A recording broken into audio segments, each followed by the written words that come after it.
أعوذ بالله من الشيطان الرجيم بسم الله الرحمن الرحيم بسم الله. السلام عليكم ورحمة الله وبركاته. إن الحمد لله نحمده ونستعينه ونستغفره ونعوذ بالله من شرور أنفسنا ومن سيئات أعمالنا من يهده الله فلا مضل له ومن يضلل فلا هادي له وأشهد أن لا إله إلا الله وحده لا شريك له وأشهد أن محمدا عبده ورسوله اللهم صل وسلم وبارك على محمد صلى الله عليه وعلى آله وأصحابه ومن تبعهم بإحسان إلى يوم الدين أما بعد. Puja dan puji syukur kita panjatkan hanya untuk Allah saja yang telah melimpahkan karunia yang banyak kepada kita, nikmat yang bersifat jasmaniyah maupun nikmat rohaniyah. Nikmat Islam merupakan nikmat terbesar yang Allah perintahkan untuk dipelihara hingga datangnya malakul maut menjemput kita. Semoga Allah memberikan kita nikmat husnul khatimah. Salawat dan salam semoga terlimpah kepada junjungan kita, qudwah dan uswah kita, baginda Nabi Muhammad sallallahu alaihi wasallam. Demikian pula untuk keluarga beliau, keturunan beliau, para sahabat beliau, dan seluruh pengikut-pengikutnya hingga tegaknya hari pembalasan. Bapak Ibu, saudara-saudari sekalian, setelah beberapa hari atau pertemuan sebelumnya, kita sudah membahas tentang hari kehancuran total, yaitu ketika malaikat Israfil meniup sangkakala yang kedua, maka semua makhluk mati kecuali yang dikehendaki Allah tabaraka wa taala.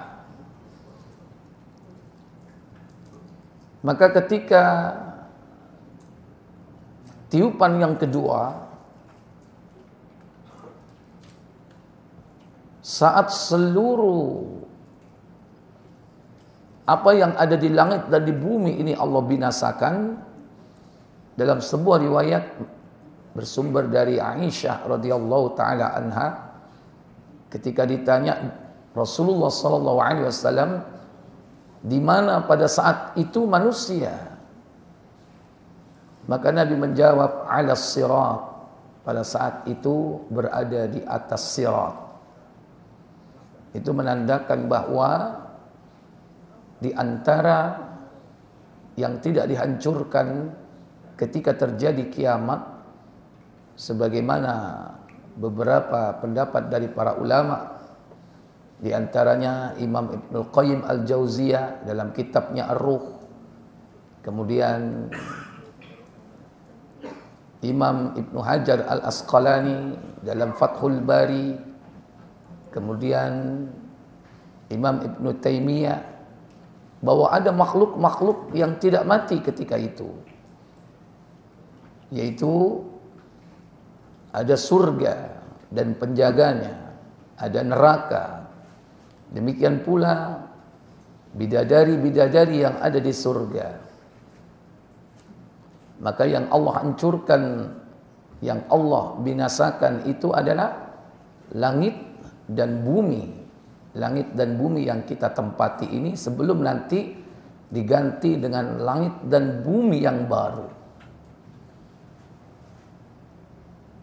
Maka setelah Allah tabaraka wa ta'ala mematikan seluruh makhluk, dan Allah bertanya,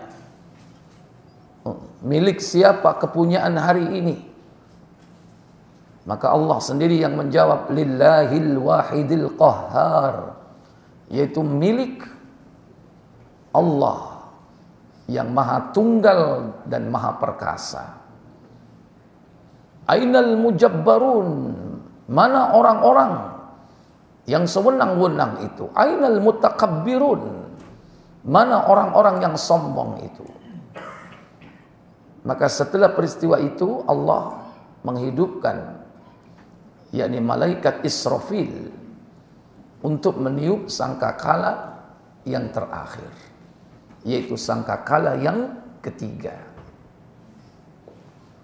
Maka bangkitlah semua manusia, bahkan seluruh makhluk yang dikehendaki Allah bangkit. Sebagaimana keumuman ayat dalam surah Az-Zumar 39, yaitu pada ayat 68, di mana Allah berfirman, wa nufikha fis suri fasa'iqa man fis samawati wa man fil ardi thumma nufikha fihi ukhra fa idza hum qiyamun yanzurun. Apa kata Allah tabaraka wa taala? 68. Wa nufikha fis sur, ditiuplah sangkakala, ya. Dan ditiuplah sangkakala, maka matilah siapa yang di langit dan di bumi, kecuali siapa yang dikehendaki Allah. Kemudian ditiup sangkakala itu sekali lagi, maka tiba-tiba mereka berdiri menunggu putusannya masing-masing. Iya. Wa nufikha fis sur, maka ditiuplah sangkakala, fasa'iqa man fis samawati wa man fil ard, maka matilah semua yang ada di langit dan yang ada di bumi. Langit dan bumi, bukan yang ada di surga, bukan yang ada di neraka, bukan yang ada di Sidratul Muntaha. Ya. Jadi langit dan bumi. Sementara kita tahu dalam beberapa riwayat bahwa di atas bumi ini ada langit yang berlapis 7. Itulah yang kemudian digulung dan digenggam oleh Allah. Maka siapa saja yang ada di antara keduanya mati, kecuali illa man sya'allah, orang-orang yang dikehendaki oleh Allah. Itulah tiupan yang kedua. Tsumma nufikha fihi ukhra, kemudian ditiup lagi dengan tiupan yang lain. Inilah tiupan yang ketiga. Fa idzahum qiyamun, maka tiba-tiba manusia berdiri yang turun menunggu keputusan dari Rabb-Nya. Maka hari berbangkit diartikan dalam ayat ini yakni qiyam, berdiri. Sementara keumuman dari ayat berbangkit atau bangkit itu adalah yakni yaumul ba'ats, hari kebangkitan. Dan hari kebangkitan ini yang dimaksud yaitu ketika Allah perintahkan malaikat Israfil meniup sangkakala yang terakhir. Maka bangkitlah semuanya. Dan itu hanya satu teriakan saja. Tidak perlu berkali-kali. Cuman satu teriakan saja. Sebagaimana di dalam surah As-Saffat, itu pada ayat yang ke-19, di mana Allah tabaraka wa taala berfirman, fa innama hiya zajratun wahidah fa idza hum yanzurun. Apa kata Allah? Surat 37 As-Saffat ayat 19. Fa innama hiya zajratun wahidah, maka sesungguhnya kebangkitan itu hanya dengan satu teriakan saja, maka tiba-tiba mereka melihatnya. Iya. Fa idza hum yanzurun, dan tiba-tiba mereka melihat. Kalau dalam surah Az-Zumar tadi, fa idza hum qiyamun yanzurun, tiba-tiba mereka berdiri yanzurun, yakni menunggu keputusan dari Rabb-Nya. Maka seorang mukmin pasti mengimani peristiwa besar ini, yaitu peristiwa hari kebangkitan. Kebangkitan secara total Seluruh makhluk yang Allah kehendaki bangkit, maka bangkitlah. Tetapi tentunya tidak semua manusia mengimani adanya hari berbangkit ini. Karena dari para nabi, para rasul yang diutus ini, mereka mengalami penentangan yang hebat dari kaumnya, karena mereka menentang adanya hari kebangkitan ini. Banyak di dalam Al-Quran. Rata-rata seluruh para rasul yang diutus, mulai daripada Nuh alaihissalatu wassalam sampai sesudahnya, Nabi Hud, Nabi Saleh, mereka diingkari ketika menyampaikan yakni adanya hari berbangkit. Intinya mereka adalah orang-orang kafir. Dalam surah At-Taghabun pada ayat ke-7, Allah tabaraka wa ta'ala berfirman, surah 64 ayat 7. Za'amal ladzina kafaru an yub'atsu qul bala wa rabbi latub'atsunna thumma latunabba'unna bima 'amiltum wa dzalika 'ala Allahi yasir. Apa kata Allah? Orang-orang yang kafir mengatakan bahwa mereka sekali-kali tidak akan dibangkitkan. Katakanlah Muhammad, memang demi Rabbku, benar-benar kamu akan dibangkitkan. Kemudian akan diberitakan kepadamu apa yang telah kamu kerjakan. Yang demikian itu adalah mudah bagi Allah. Ya. Za'amal ladzina kafaru allay yub'atsu. Orang-orang kafir meyakini bahwa mereka tidak mungkin dibangkitkan kelak setelah kematiannya. Katakan Muhammad kepada mereka, bala, tentu, wa rabbi, demi Rabbku, latub'atsunna thumma latunabba'unna bima 'amiltum. Kalian pasti akan dibangkitkan dan akan dikabarkan tentang apa yang telah kalian kerjakan. Dzalika 'ala Allahi yasir, dan hal itu sangat mudah bagi Allah tabaraka wa taala. Bukan perkara yang sulit membangkitkan manusia seperti itu. Jadi mereka mengemukakan banyak sekali alasan. Masa kalau kita sudah jadi tulang hancur, masa dibangkitkan lagi? Mana bisa? Kalau sudah jadi tanah, tulang belulang kita hancur sudah. Dan kalimat ini dari zaman ke zaman selalu diucapkan oleh orang-orang kafir. Sejak zaman dulu sampai sekarang. Banyak orang-orang yang mengaku muslim ya. Mereka nggak percaya kepada kehidupan akhirat. Ya mungkin Islamnya ini karena formalitas. Bapaknya Islam, ibunya Islam. Mau nggak mau dia lahir sebagai seorang muslim, muslimah. Tapi mereka tidak beriman. Ya memang perkara hidayah ini milik Allah tabaraka wa ta'ala. Tapi dari zaman ke zaman mereka selalu hujahnya mengatakan kalau kami jadi tulang atau jadi tanah, apakah kita akan dibangkitkan? Dalam surah Al-Mu'minun misalnya, dalam surah 23, yaitu ayat yang ke-82, di mana mereka mengatakan, qalu a idza mitna wa kunna turaban wa idhaman a inna lamab'utsun.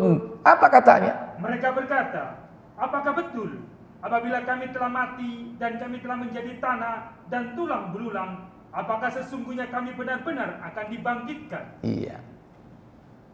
Idza mitna, apabila kami sudah mati, wa kunna turaba, dan kami sudah menjadi tanah, wa idhaman, dan tulang belulang sudah hancur, inna lamab'utsun, apakah kita bakal dibangkitkan lagi? Maka mereka mengatakan, laqad u'idna nahnu wa aba'una hadza min qabl in hadza illa asatirul awwalin. Ini ucapan mereka yang menunjukkan kekufurannya. Kalau tadi sekedar bertanya yang mungkin barangkali bisa dijawab, diterangkan. Tapi ketika diterangkan atau sebelum diterangkan tentang kepastian manusia dibangkitkan, mereka belum sudah a priori. Itu bohong itu. Apa kata mereka? Sesungguhnya kami dan bapak-bapak kami telah diberi ancaman dengan ini dahulu. Ini tidak lain hanyalah dongengan orang-orang dahulu kala. Laqad u'idna nahnu wa abauna. Sungguh kami dulu pernah diancam dengan kisah ini. Demikian pula bapak-bapak kami dulu pernah disampaikan ancaman ini. Dan mereka mengatakan in hadza illa asatirul awwalin. Ini tidak lain adalah dongeng. Jadi peristiwa kiamat yang diancamkan oleh Allah yang pasti akan terjadi itu dipikir cerita. Woi, ku ceritane mbahmu iku biyen. Gak kira terjadi. Ini orang kafir. Dan orang kafir ini kalau sudah menancapkan doktrinnya kepada anak keturunannya, menancap ya. Karena memang dibantu oleh syaitan. Kadang doktrin-doktrin yang baik itu mental, tapi doktrin yang seperti ini mudah sekali. Sekali disampaikan menancap. Sehingga sampai hari ini orang-orang kafir tidak akan percaya dengan adanya hari kebangkitan. Maka konsekuensi dari semua itu bagaimana perilaku mereka dalam kehidupan dunia ini. Kalau orang sudah tidak percaya kepada yakni hari kebangkitan, di mana Allah tabaraka wa taala kelak akan meminta pertanggungjawaban seluruh apa yang telah mereka kerjakan di dunia ini. Ayat-ayat seperti ini mirip banyak. Misalnya lagi dalam surah Al-Waqi'ah pada ayat yang ke berapa? 42 kalau tidak salah.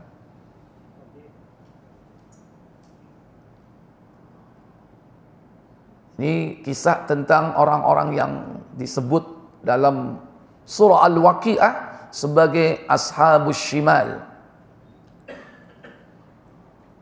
Innahu kanu qabla dzalika mutrafin. Ayat berapa itu?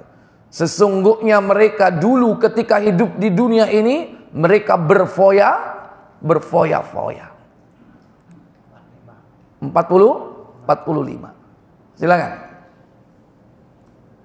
Wa kanu yusirruna 'alal hinsil 'azim.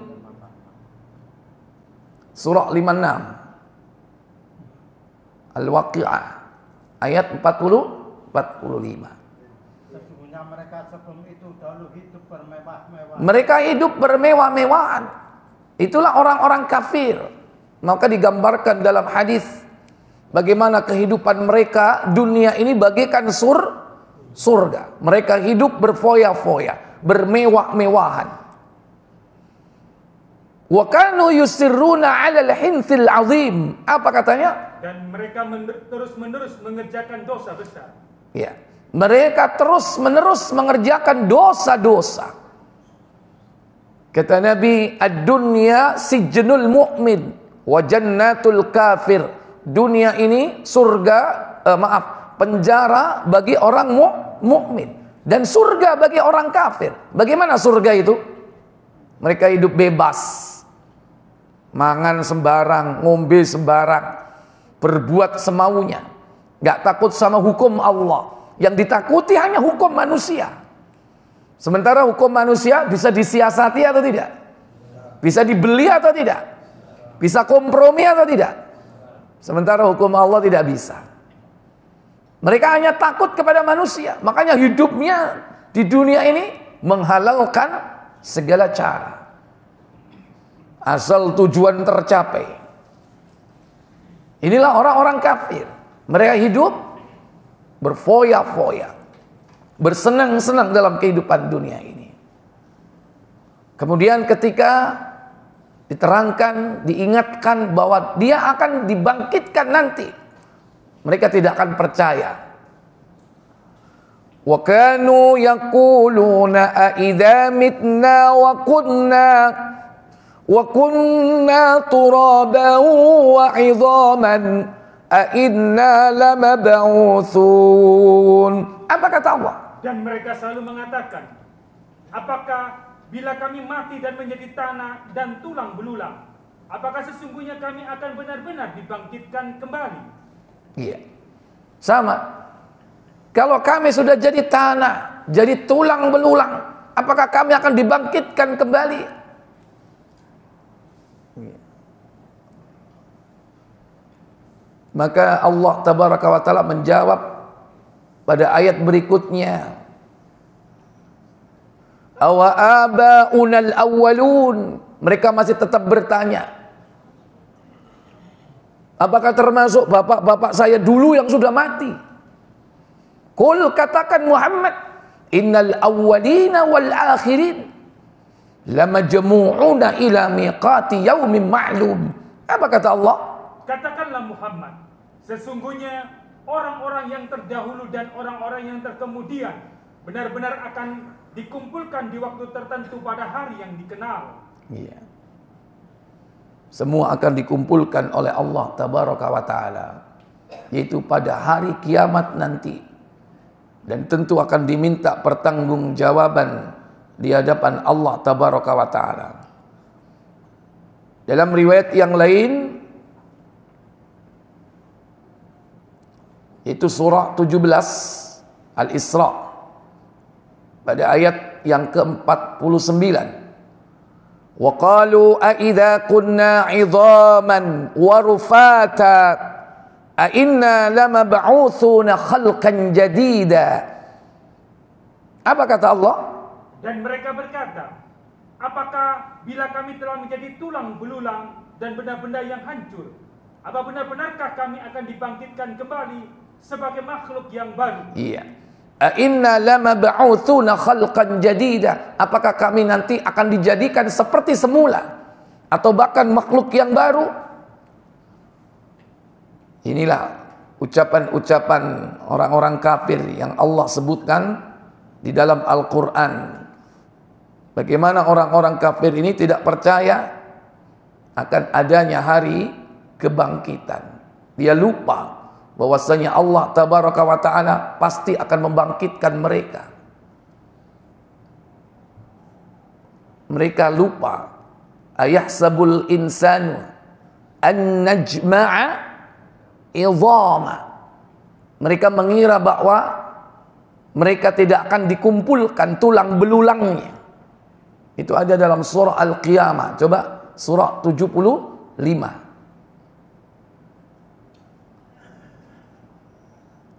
Ayat yang ketiga kalau tidak salah. Ayahsabul insanu allan najma'a idhama. Apa katanya? Apakah manusia mengira bahwa kami tidak akan mengumpulkan kembali tulang belulangnya? Iya. Apakah mereka mengira bahwa tulang-tulang yang hancur itu akan tidak dikumpulkan kembali? Bala qadirina ala an nusawwiya banana. Apa kata Allah? Bukan demikian. Sebenarnya kami kuasa menyusun kembali jari jemarinya dengan sempurna. Iya, bala qadirina. Bahkan Allah sangat mampu sekali. Untuk apa? Mengumpulkan an-nusawwiya banana. Jari jemarinya ini dikumpulkan kembali, disusun kembali. Padahal sudah berserakan semuanya. Entah kemana. Ada berapa sendi yang ada dalam tubuh manusia ini? 360 sambungan sendi disusun kembali oleh Allah tabaraka wa ta'ala. Padahal sudah hancur. Dia lupa bahwa Allah tetap meninggalkan satu tulang. Satu tulang inilah darinya disusun, yakni tubuh manusia kembali. Di dalam hadis Ibnu Majah di nomor 3460, jilid yang ketiga, bersumber dari sahabat Abu Hurairah radhiyallahu taala anhu. Ya, 3460.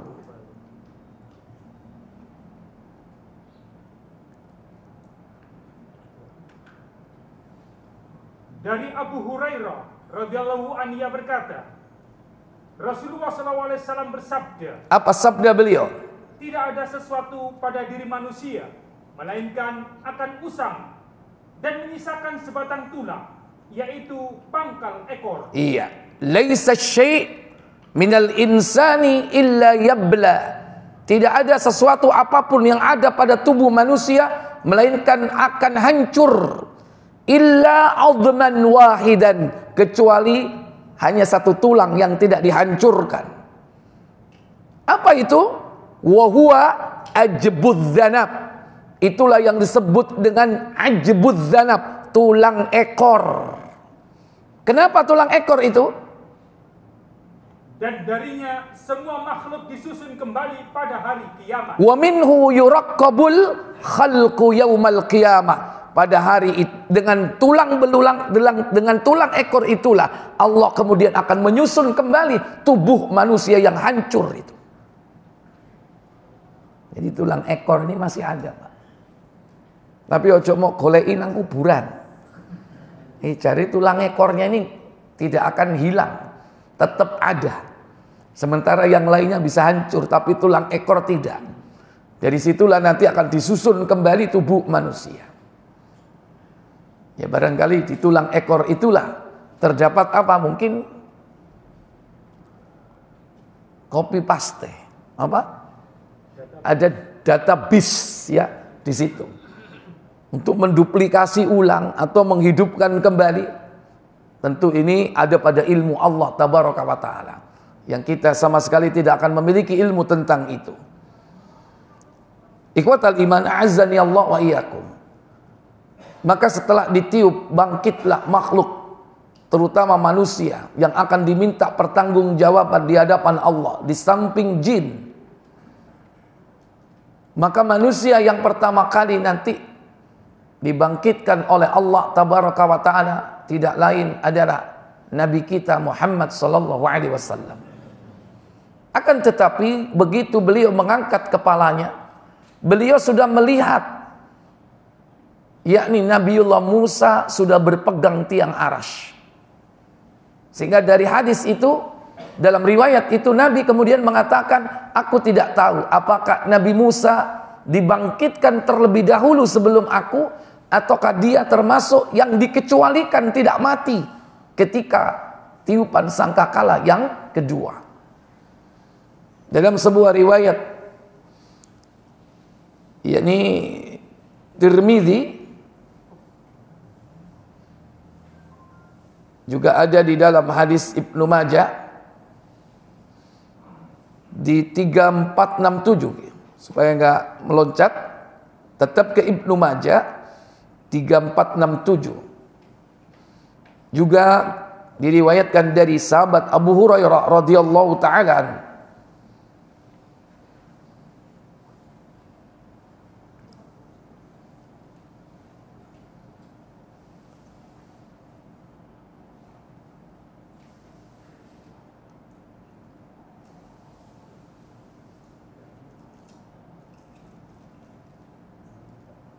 Dari Abu Hurairah radhiyallahu anhu, ia berkata, seorang lelaki dari kalangan Yahudi saat berada di pasar kota Madinah berkata, demi zat yang telah mencucikan Musa dari seluruh manusia.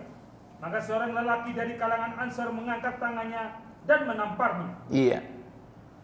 Ini orang Yahudi mengatakan bahwa demi Allah yang telah mensucikan Musa, sahabat Nabi ini nggak terima. Dikampleng ini yang Yahudi, gara-gara ngomong seperti itu. Akhirnya jadi urusan, sehingga datang kepada Nabi SAW dan mengatakan, silakan, apa katanya? Ia berkata, kamu berani mengatakan ini sementara Rasulullah SAW berada di tengah-tengah kami. Maka hal itu diceritakan kepada Rasulullah SAW. Beliau pun bersabda. Apa sabda beliau sallallahu alaihi wasallam? Allah SWT berfirman di dalam Quran surat Az-Zumar ayat 68. Dan ditiuplah sangkakala, maka matilah siapa yang di langit dan di bumi, kecuali siapa yang dikehendaki Allah. Kemudian ditiup sangkakala itu sekali lagi, maka tiba-tiba mereka berdiri menunggu putusannya masing-masing. Aku adalah orang pertama yang mengangkat kepalanya. Fa'akunu awwala man rafa'a ra'sah. Dan aku adalah orang pertama yang mengangkat kepalaku ketika tiupan yang ketiga itu terjadi, yaitu tiupan kebangkitan. Ini ucapan Nabi sendiri, bahwa beliau adalah orang yang pertama kali mengangkat, yakni kepalanya. Akan tetapi tiba-tiba, apa kata beliau? Maka tiba-tiba kulihat Musa mengambil tiang dari tiang-tiang ars. Ana bi Musa akhida biqaimati min qawami'il arsh. Tiba-tiba aku melihat bahwa Nabi Musa sudah berpegang dengan tiang arsy. Kemudian apa kata beliau? Aku pun tidak tahu apakah ia mengangkat kepalanya sebelumku atau termasuk orang yang dikecualikan oleh Allah Subhanahu wa taala. Fala adri arfa'a ra'sahu. Apakah aku tidak tahu, yakni apakah Nabi Musa itu mengangkat kepalanya terlebih dahulu, yakni sebelum saya, atau mimman istisnallahu azza wa jalla, atau orang yang dikecualikan oleh Allah tabaraka wa ta'ala tidak mati ketika tiupan kedua itu. Maka dari peristiwa ini Nabi kemudian memberikan pelajaran kepada sahabatnya. Apa kata beliau? Dan barang siapa mengatakan aku lebih baik dari Yunus bin Matta, maka berarti ia telah berdusta. Iya. Wa man qala, dan siapa yang mengatakan ana khair min Yunus bin Matta, bahwasanya aku lebih baik daripada Yunus bin Matta, faqad kadzaba, maka sungguh dia telah berdusta. Pertama, hadis ini menunjukkan tawadhu'nya Nabi SAW. Sekalipun beliau adalah sayyidul anbiya wal mursalin, tapi tidak boleh seseorang itu berkelahi hanya karena sebab itu, melebih-lebihkan Nabi kemudian sampai dia berkelahi dengan yang lain. Ini. Yang kedua, Nabi SAW tidak menyalahkan sahabat tadi, akan tetapi memberikan pelajaran bahwa para nabi, para rasul itu mereka semua adalah sama. Mereka hanya berbeda ibu tapi satu bapak. Semua rasul beriman. Demikian pula orang mukmin beriman kepada semua rasul. Amanar rasulu bima unzila ilaihi mir rabbi wal mu'minun. Semua beriman. Kullun amana billahi wa malaikatihi wa kutubihi wa rusulihi. La nufarriqu baina ahadim mir rusuli. Jangan kalian membeda-bedakan di antara para rasul-rasul yang ada. Apalagi sampai kampleng-kamplongan gitu. Perkara Allah mengutamakan, melebihkan yang lain itu. Itu urusan Allah tabaraka wa taala. Ikhwatal iman, a'azzani Allah wa iyyakum. Nabi SAW, beliau adalah orang yang tidak sombong.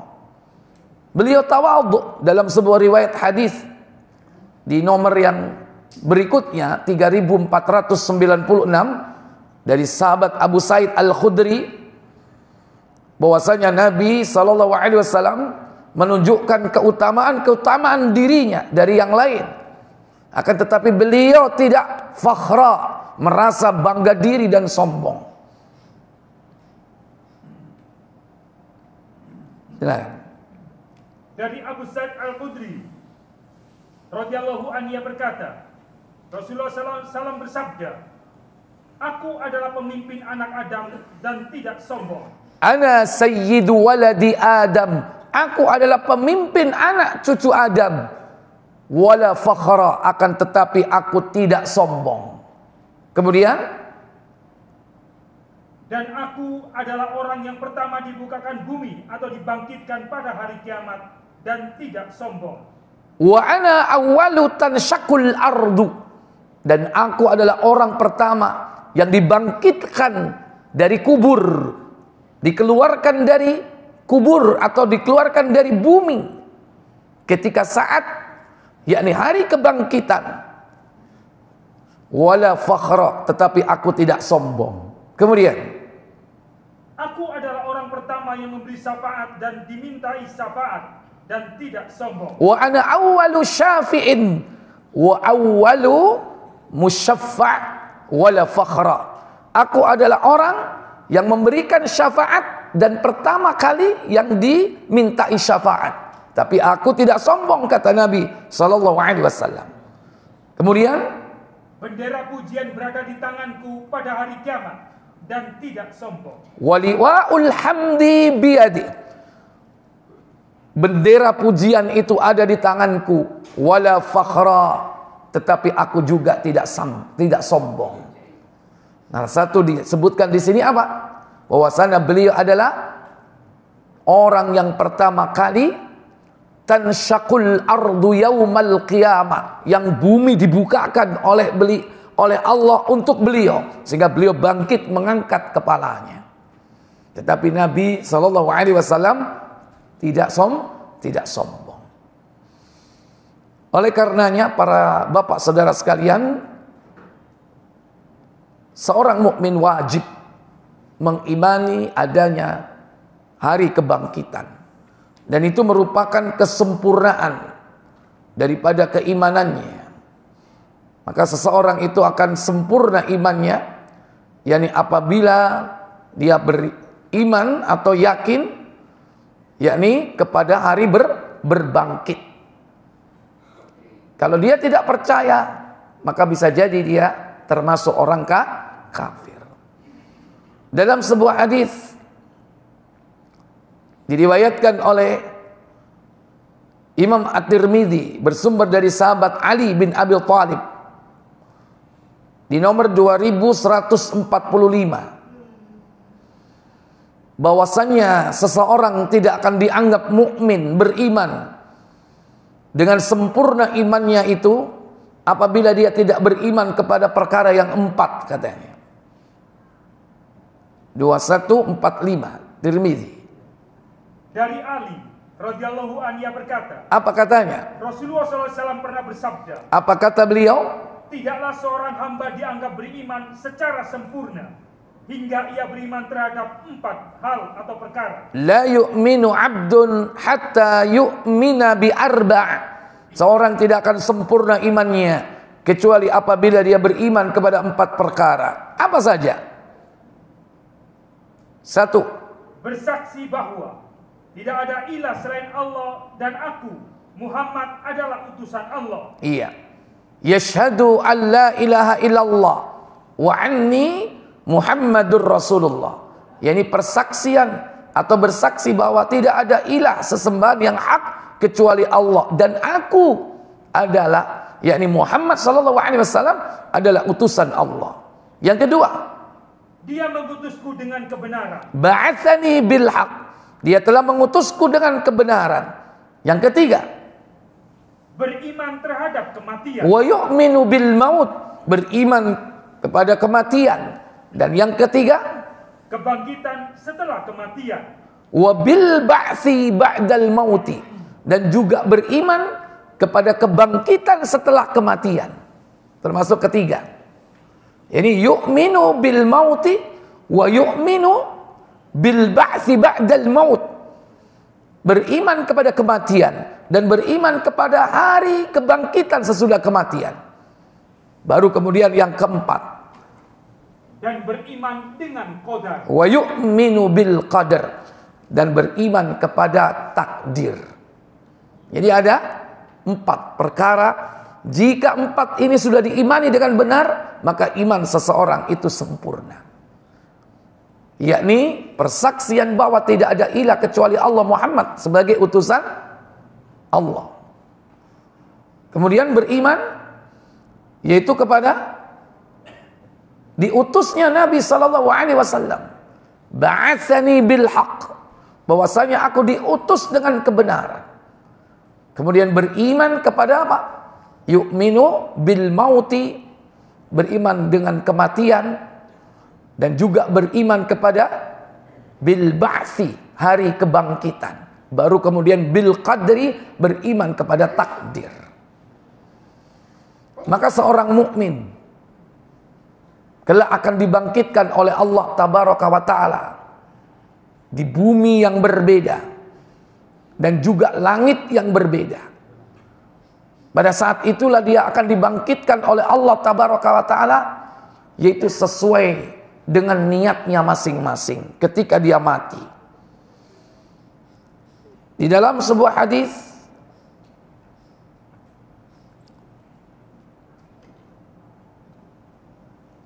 Muslim 2039 digital.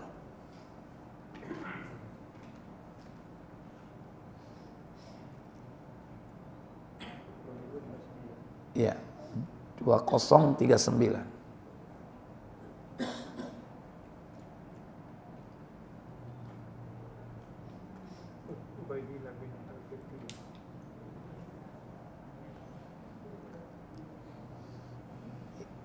Silakan. Dari Ubaidillah bin Al-Qibtiyah, dia berkata, pada suatu hari Al-Harith bin Abu Rabi'ah, Abdullah bin Safwan, dan saya bertamu ke rumah Ummu Salamah radhiyallahu anha, istri Rasulullah SAW. Setelah itu Al-Harith dan Abdullah bertanya kepada Ummu Salamah tentang tentara yang dibantai pada masa Abdullah bin Zubair. Lalu Ummu Salamah menjawab, Rasulullah SAW telah bersabda, suatu saat kelak akan ada beberapa oposan yang berlindung di Baitullah. Setelah itu dikirimlah pasukan penguasa kepada mereka. Setelah mereka berada di tanah lapang, barulah mereka dibantai. Kemudian saya bertanya, ya Rasulullah, bagaimanakah halnya dengan orang yang tidak loyal terhadap penguasa saat itu? Rasulullah SAW menjawab, ia juga akan dibantai bersama para oposan yang lain, tetapi ia akan dibangkitkan pada hari kiamat berdasarkan niatnya. Abu Ja'far berkata, tanah lapang tersebut berada di wilayah Madinah. Inilah sinyalemen yang disampaikan oleh Nabi SAW bahwa nanti akan ada pasukan yang akan mengejar Al-Mahdi. Di mana Al-Mahdi saat kemunculannya ini akan dikejar-kejar oleh tentara yang berkumpul dari seluruh bangsa untuk membinasakan Al-Mahdi dan juga pengikut-pengikutnya yang ketika itu berlindung yakni di Baitullah, karena tidak ada tempat yang paling aman kecuali di tanah suci, yaitu di kota Mekah. Ini peristiwa sebelum munculnya Al-Masihud Dajjal, ketika keluarnya Al-Mahdi, ketika kondisi kaum muslimin sudah dipimpin oleh pemimpin-pemimpin jair, zalim, maka Allah tabaraka wa ta'ala bangkitkan Al-Mahdi sebagaimana pernah kita sampaikan pada pembahasan yaitu Imam Al-Mahdi. Nah, pasukan ini berkumpul, mereka berada di sebuah tempat bainal Makkah wal Madinah. Tempat itulah yang disebut dengan Baida. Di tempat itulah kemudian Allah benamkan pasukannya. Mulai dari awal sampai yang akhir dibenamkan. Kemudian ketika ditanya bagaimana mereka yang mati sementara dalam keadaan tidak mengikuti pasukan itu. Mungkin barangkali dia berada di pasarnya sedang menjual sesuatu.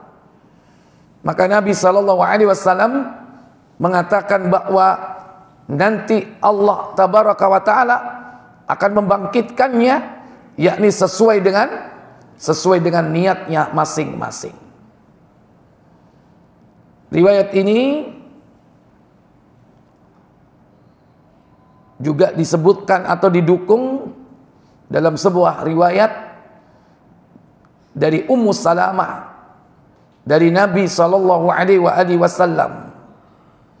bahwasanya Nabi SAW ketika ditanya oleh Ummu Salamah bagaimana dengan orang yang menolaknya, artinya tidak ikut untuk mengejar Imam Al-Mahdi, maka Nabi SAW mengatakan yukhsafu bihim, mereka sama-sama ditenggelamkan kelak, walakin akan tetapi yub'atsu yaumal qiyamah, dia akan dibangkitkan di hari kiamat ala niyati, sesuai dengan niatnya masing-masing. Mungkin ada yang sedang lewat tempat itu, ada yang sedang berjualan sesuatu, mungkin ada orang yang dipaksa juga Semua tergantung dari niatnya, yakni ketika saat meninggal dunia dibenamkan oleh Allah ke bumi itu.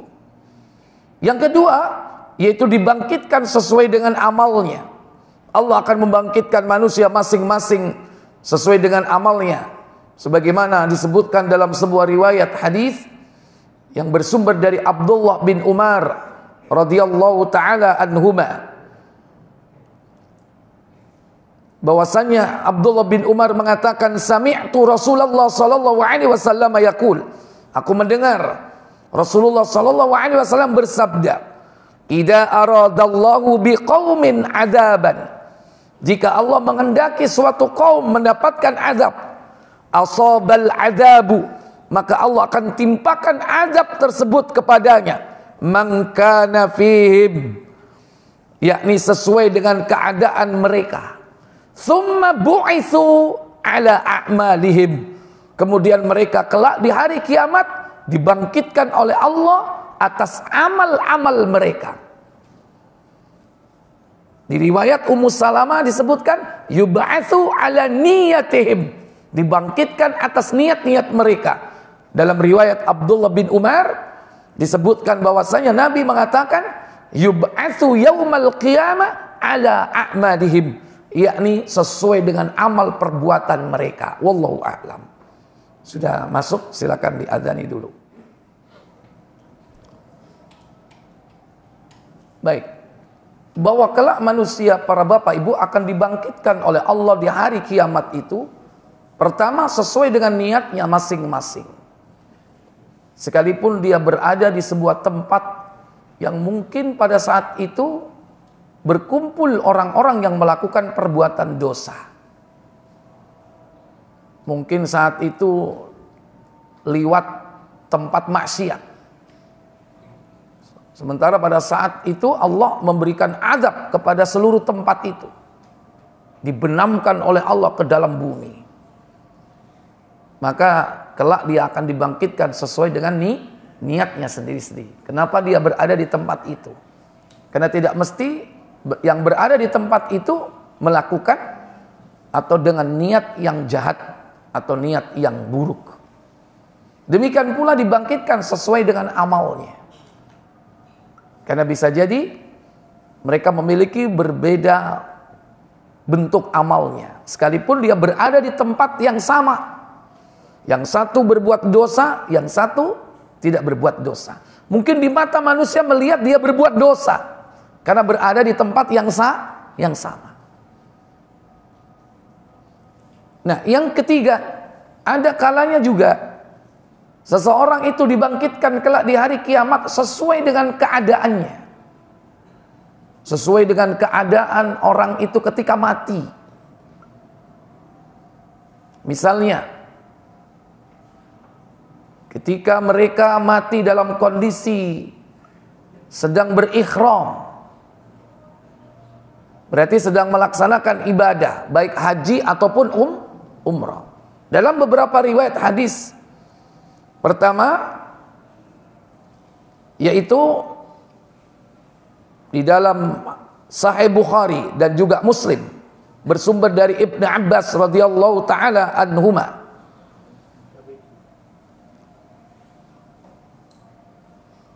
Di Abu Dawud 3241, juga ada di Tirmidzi 1903. Bersumber dari sahabat Abdullah bin Abbas radhiyallahu taala anhuma, ketika Rasul menunaikan haji wada, ada seorang sahabat yang terjatuh dari tempat kendaraannya, lehernya patah. Kemudian Nabi SAW perintahkan untuk diurus jenazahnya. Beliau mengatakan, ighsil bil ma'i wasidrin, mandikan dia dengan air dan daun bidara atau sidr. Wa kaffinu fi thawbi, kafani dia dengan kain ikhramnya. Padahal dia cuma 2 lapis, yaitu ridha dan izar. Sementara umumnya Dia harus dikafani dengan berapa lapis? 3 lapis. Wala tamassu bitib. Jangan kau beri dia dengan wangi-wangian. Nggak boleh. Orang yang mati dalam kondisi ihram tidak boleh diberi wangi-wangian. Ketika hidup tidak boleh memakai minyak wangi, sampai mati pun tidak boleh diberi wangi-wangian. Wala tukhammiru ra'sa. Jangan kau tutup kepalanya. Khusus untuk mereka yang ihram baik haji atau umrah. Ketika dia mati, dibungkus dengan kain ihramnya, kepalanya harus kondisi terbuka, tidak boleh ditutup. Kenapa demikian? Nabi mengatakan, fa innahu yub'atsu yaumal qiyamah mulabbiyan. Karena sesungguhnya dia nanti kelak dibangkitkan oleh Allah di hari kiamat dalam keadaan bertalbiyah. Matinya bertalbiyah, bangkit dari kubur bertalbiyah. Maka yang nang akhirat di padang mahsyar ada orang bertalbiyah, berarti dulu dia meninggal saat apa? Saat ihram. Demikian pula di dalam riwayat yang lain disebutkan fa innahu yub'atsu yaumal qiyamati. Sesungguhnya dia akan bangkit di hari kiamat muhriman, dalam keadaan berihram. Berarti 2. Dia pakai ihram dan dia apa? Bertalbiyah. Sementara liyane ngudo kabeh. Dia ditutupi oleh Allah dengan kain apa? Dengan kain ihramnya. Makanya jangan takut kalau kita haji atau umroh. Kadang-kadang mati. Kalau seandainya meninggal saat kita pakai ihram, ini diantara keutamaannya. Bahkan di dalam hadis yang lain, riwayat Abu Ya'la, man kharaja min baitihi, siapa yang keluar dari rumahnya mu'tamiron untuk melakukan umrah, famata, kemudian dia mati, kutibalahu ajrul mu'tamir ila yaumil qiyamah, maka dicatat baginya pahala umrah setiap hari sampai hari kiamat. Hadis riwayat Abu Ya'la. Dicatat pahala umrah nanti, mulai dari mati misalnya sekarang di dunia, berapa hari sampai hari kiamat, dia terus dapat pahala mengalir karena dia mati dalam kondisi berihram. Berarti ini mati sesuai dengan apa? Dibangkitkan sesuai dengan keadaan ketika saat mati. Sesuai dengan niatnya, sesuai dengan amal perbuatannya ketika dia mati, yaitu baik ataukah buruk, bahkan sesuai dengan keadaan saat dia meninggal dunia. Makanya orang yang mati syahid ya nanti akan dibangkitkan sesuai dengan keadaannya. Darahnya mengucur deras, mengalir merah za'faron dan berbau misik, tidak bau anyir darah. Jadi tetap darahnya mengalir. Itu orang yang meninggal dalam kondisi berjihad membela agama Allah di medan-medan perang. Wallahu a'lam. Semoga kita nanti dibangkitkan oleh Allah sesuai dengan amal soleh kita. Mungkin ini yang bisa saya sampaikan. Semoga bermanfaat. Insya Allah yang akan datang kalau ada waktu diberi umur panjang oleh Allah, kita akan bahas kelanjutannya. Apa? Yaumul mahsyar. Hari dikumpulkan. Setelah dibangkitkan, dikumpulkan oleh Allah tabaraka wa ta'ala. Wallahu a'lam. Saya pikir cukup sampai di sini, kita tutup kafarat majlis. Subhanakallahumma wa bihamdik, asyhadu an la ilaha illa anta, astaghfiruka wa atubu ilaik. Wassalamualaikum warahmatullahi wabarakatuh.